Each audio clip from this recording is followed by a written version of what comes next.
በወሳኝ ኩነቶች ምዝገባ ሂደት ላይ የመረጃዎች መዛነፍና ኋላ ቀር አሰራሮችን ለማረም በሁሉም መዋቅሮች አገልግሎት አሰጣጥ ዲጂታላይዝ እየተደረገ መሆኑን የደቡብ ኢትዮጵያ ክልል ወሳኝ ኩነቶች ምዝገባ ኤጀንሲ አስታወቀ።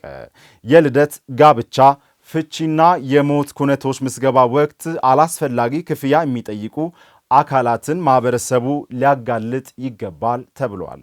ኤጀንሲው የ2018 በጀት ዓመት እቅድ አፈጻጸም በወላይታ ሶዶ ከተማ ገምግሟል። ፍሬህይወት ተስፋዬ ተጨማሪ አላት።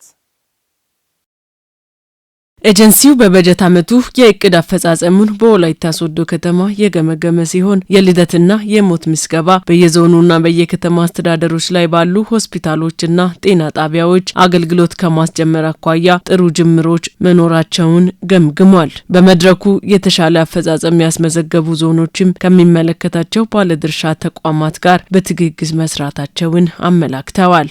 የሞትና የጋብቻ ውጤት የምናገኝበት የፍርድ ቤት አለ። ግንዛቤ የምንፈጥርበት የጤና ተቋማት አሉ፣ ሚዲያዎች አሉ።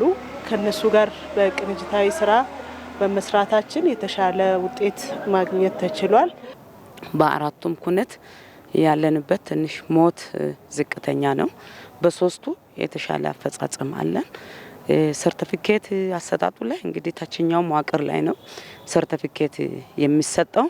አውቶፊኬት ለማድረግ እኛ ጋር ይመጣል። በሚመጣበት ሰዓት ታች ላይ ያለውን የመመዝገቢያ ካርኒዎችን እየጠየቅን አውቶፊኬት እናደርጋለን። በሆስፒታሎች እኛ ፊት አርባ ምንጭ ሪጂዮፖል ሆኖ ሳይወጣ በፊት 7 ሆስፒታል ነበረን። አሁን 3ቱ ወደ አርባ ምንጭ ተጠቃለዋል። 4ቱ ላይ ግን ምዝገባ በሚገባ እያካሄድን ነው።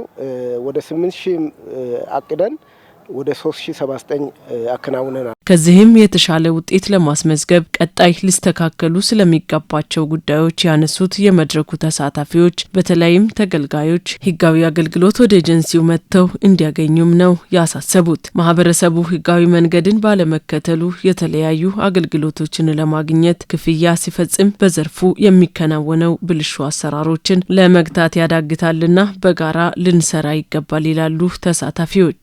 በደላሎች እየታለሉ ብዙ ገንዘብ እያወጡ ያሉበት ሁኔታ አለ።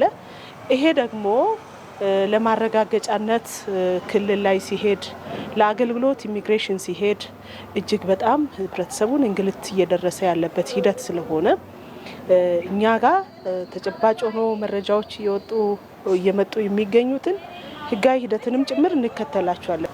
እንደ ኮሪ ዞን አፈጻጸማችን ዝቅተኛ የሆነበት ምክንያት ከዚህ በፊት የነበረው የመዋቅር ጉዳይ ነበረ።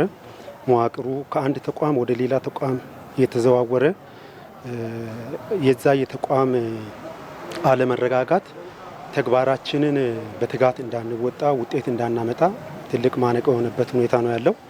ነገር ግን ያንን ውጤት ለመቀልበስ አሁን እየሄድንበት ያለው አካሄድ በፊት ከነበረው አፈጻጸም ያንን ለመቀልበስ እየሄድን ያለንበት ጥሩ ደረጃ ነው ብዬ ነው የሚገመግመው። ከዞን ጀምሮ አሁን ዞን ፋይናንስ ውስጥ እንግባ እንጂ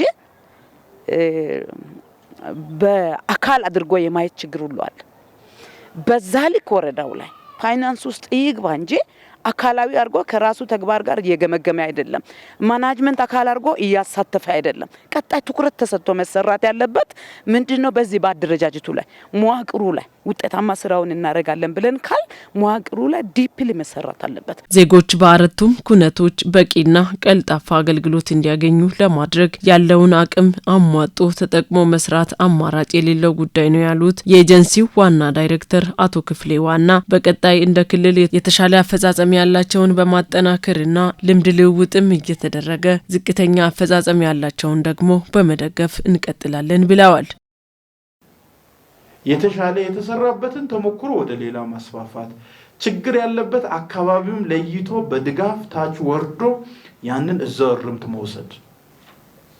እኛ ቢያንስ የኛ ድጋፍ ኮንሶ ዞን ላይ ለውጥ አምጥቶ ከ100% በላይ አፈጻጸም ካመጣ እናንተ እያንዳንዱን መዋቅር እንደ አቅሙ ለይታችሁ ብትደግፉ የሚመጣው ለውጥ ምን ያህል ትልቅ ይሆናል።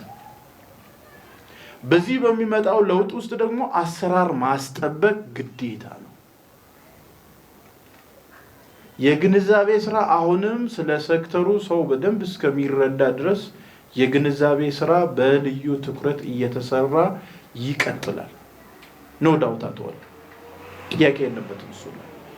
ግንዛቤው ደግሞ በግምገማ ብቻ አይደለም፣ ሚዲያ አክሰስ አለ። ለዚህ እኛ ደግሞ ሚዲያ ጋር ውላል ተደራሽነቱን እያሰፋን እንመጣለን።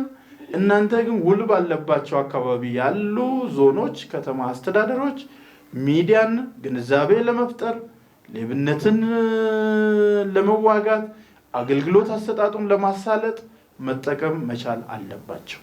የወሳኝ ኩነት ምዝገባ ማድረግ ለመረጃ አያያዝ ምቹ ከመሆኑም በተጨማሪ ህጋዊነትን ለማረጋገጥም ይረዳል። የኢንተርኔቱ ዘመን ዓለምን ወደ አንድ መንደር ማምጣት የቻለ ለበርካቶች የሥራ ዕድልን የፈጠረና ለምርምር ሥራዎች የላቀ አስተዋጽኦን ያበረከተ እንደሆነ ይታመናል። በተቃራኒው የኢንተርኔት ትሩፋት የሆነውን የማህበራዊ ሚዲያ ከልክ ያለፈ ተጠቃሚነት የሰዎችን ጊዜና ገንዘብ በማባከን የሰው ልጅን ማህበራዊ መስተጋብር በከፍተኛ ሁናቴ ሲያስተጓጉልም ይስተዋላል። ይህን ርዕሰ ጉዳይ አስመልክቶ ከተለያዩ የወላይታ ሶዶ ከተማ ነዋሪዎች ጋር ቆይታ ያደረገው ባልደረባችን መሃሩ ሞላ ነው። ይሄ ቴክኖሎጂ ያመጣቸው ጠቃሚም ጎጂም ነገሮች አሉ። ከነዛ ውስጥ አንዱ ያው ፌስቡክ እና ቴሌግራም ሌሎችም እነዚህ ሚዲያ አቅራቢ ሶፍትዌሮች አሉ። የነዛ ጥቅም በእርግጥ በብዙ አቅጣጫ ጥቅም ሰጥቷል። ከተለያዩ ሀገራት ጋር በተለያየ ስልጣኔ ውስጥ ካሉ አካባቢዎች ጋር ሀገራችንን እኩል የማድረግና የማገናኘቱን ስራ ሰርቷል።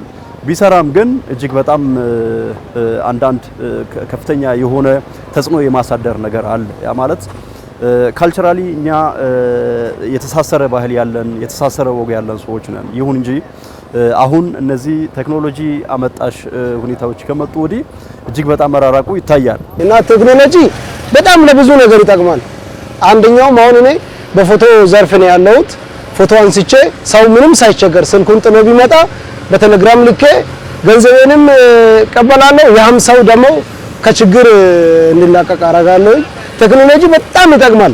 ቴክኖሎጂ አይጠቅምም አይባልም። አጋኖ በሚዲያ ላይ የሚለቃለ አንዳንዱ ትክክለኛው የሚለቃለ ሚዲያው ላይም ደግሞ መስተካከል ፐርሴፊክ የሚጠቀሙ ሰዎች ኢንተርኔት የተለያየ ነገር የሚጠቀሙ ሰዎች አለአገባብ ሰዎች ያው ባላደገ አይምሮ ያደገ ቴክኖሎጂ ስለመጣ ከመንግስት ሚዲያ ውጪ ግለሰቦች የቁጭ ብሎ የሚጠቀሙ ትውልዱ ወጣቱም ያደገ አይምሮ ነው መኖር አለበት።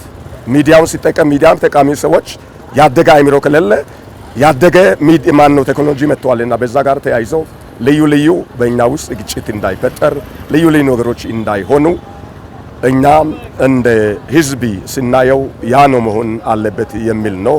በቲክቶክ ዙሪያ ያለው ነገር ለባለትዳሮች የራሱ ህይወታቸውን እያበላሸ የመጣበት ሁኔታ አለ። እንዳየነው ከሆነ አንድ ስራ ያለው ሰው ለስራው ትኩረት ከመስጠትም በላይ ለቲክቶክ ትኩረት እየሰጠ ስራ ሁሉ የፈታበት ሁኔታ አለ እና ጥቅም እንዳለው ያህል ጉዳትም አለው። ይሄን ማድረግ አለብን። ምንድነው በመናበብና በመነጋገር የምንፈታው ነገር ይሆናል። አንዳንድ ሰዎች ያው እንደዛ ቤት ውስጥ ሆኖ ባልና ሚስት አይነጋገርም፣ ስልክ ያየ ቴክኖሎጂ እየተጠቀመ ይላል። ያው እንዳጠቃቀም ነው። ለጥሩ ነገር የምትጠቀም ከሆነ ትጠቀምበታለህ። ያው ማትጠቀም ከሆነ ደግሞ አትጠቀምበትም። እሳትና ውሃ እንደማለት ነው። በአግባቡ ከተጠቀም በጣም ይጠቅማል። እኔን ጠቅሞኛል ቴክኖሎጂ። መልካም ጎኑ ምንድነው? ኢንፎርሜሽን ቶሎ የማግኘት እና የተለያዩ አካባቢዎች ላይ የሚሆኑ ነገሮችን ወዲያው የማግኘቱ ነገር ላይ አክሰሳብል ሆኗል። ግን ደግሞ ከፍተኛ ጥቅም ሰጪ ሳይሆን የጊዜ ብክነትን የአእምሮ መባከንን እና የተለያዩ ነገሮች ላይ ጉዳት እያደረሰ የመጣበት ሁኔታ ተገንዝቤያለሁ። አንዳንድ ሰዎች አሁን ስልክ ይዘው አለማውራት አለ፣ ከልጆች ጋር አለመጫወት አለ። ልጆች መጫወትን ሲፈልጉ አለመጫወት አለ። ይሄ ቴክኖሎጂ ሰው ስራ እንዲሰራ እንዲጠቀም እንጂ ሰው ከሰው ጋር እንዳላወራ የሚያደርግ አይደለም። ያንን አላምንም እኔ አሁን በዛ ቴክኖሎጂ ለብዙ ነገር ጠቀሜታ አለው እንጂ ይሄንን አላምንም እኔ። ሰዎች ልጆቻቸውን ሲያሳድጉ ለልጆች የሚያስፈልገው ልጅ ከመውለዳቸው በፊት ልጅ እንዴት ሆኜ ማሳደግ አለብኝ የሚለው ታሳቢ ማድረግ አለባቸው። ዝም ብሎ መውለድ ብቻ አይደለም። ልጆቻቸውን ከወለዱ በኋላ ለልጆች ስልክ ያስፈልጋል፣ ቴሌቪዥን ያስፈልጋል፣ ሬዲዮ ያስፈልጋል የሚለውንም ይሄ የቤተሰብ ውሳኔ ነውና ልጆች አሁን ሌላው ይቅርና በኔ ቤት አሁን ለምሳሌ ልጁ ምግብ አልበላም ካለ ስልክንም አሳያለሁ ያለ እያልኩ ማባበልበት ሁኔታ አለ። እንደዚህ አይነት ነገር ልጆቹን ይጎዳል እንጂ በራሴ በኩል አይጠቅምም። ልጆችን ስናሳድግ የሚጠቅመው የትኛው ነው የሚጎዳው የትኛው ነው የሚለው እናትና አባት መመካከር አለባቸው ባይ ነኝ። እኔ በራሴ በግሌ ራሱ ማያቸው ነገሮች አሉ። ማለት በተፈጥሮ ልጅ ከአባት ጋር፣ ቤተሰብ ከቤተሰብ ጋር፣ ጓደኛ ከጓደኛ ጋር የሚገናኝበት በተለምዶ ያለን ይሄ ማለት ሆሪዞንታል ላይፍ እንትናችን በጣም እየቀነሰ መጥቷል። ይሄ ተጽዕኖ አሳድሮብናል።